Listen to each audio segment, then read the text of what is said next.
late in September 1938, the dread signals swung aloft along the Florida coast. Up from the West Indies, cradle of hurricanes, moved the Terror, a pit of low atmospheric pressure into which the air rushed from all directions to form a whirling, shrieking vortex of high wind and heavy rain. Hurricane! The Coast Guard watched it warily as it moved northward, paralleling the coast. That night it was off the Carolinas. Next morning it was off Maryland and Delaware, apparently swinging harmlessly out into the Atlantic.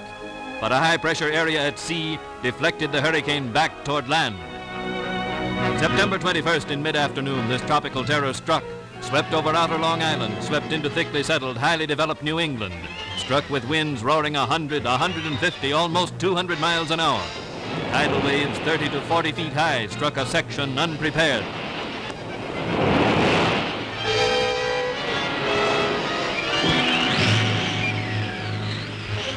The great wind-driven waves swallowed the sandy bulwarks of the coast, washed away the pleasant beaches of Long Island's southern shore, literally changed the coastline. Bridges joining islands to the mainland were destroyed almost instantly. Men risked almost certain death trying to swim to their isolated homes, and the Coast Guard restrained them when it could.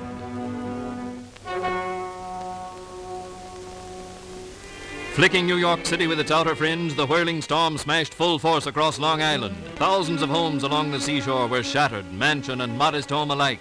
The storm tore timber from timber, leaving only tangled wreckage. Millions of dollars worth of yachts and pleasure craft were smashed or swept far up on land, damaged beyond repair. Undermined roadbeds derailed trains. Passengers were marooned, some of them drowned.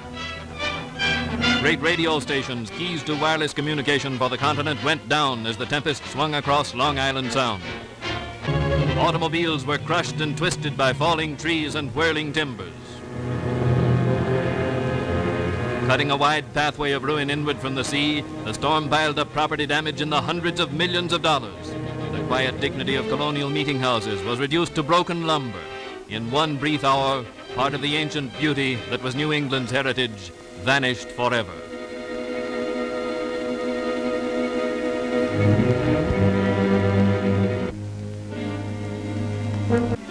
Even ocean-going vessels were tossed ashore by mountainous waves flying before the hurricane.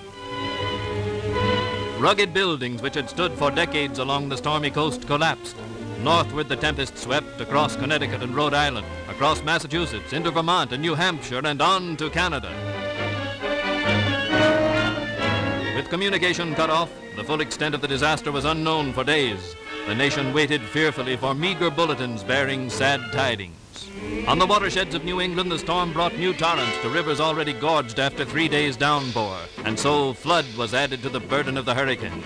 Sweeping down from their headwaters in the high mountains, swirling rivers rose to levels rivaling the disastrous floods of 1936, increasing the difficulty of removing refugees and of carrying food and help into the stricken area. The great dam at Holyoke was a cascade of thundering water as the torrent poured over its crest.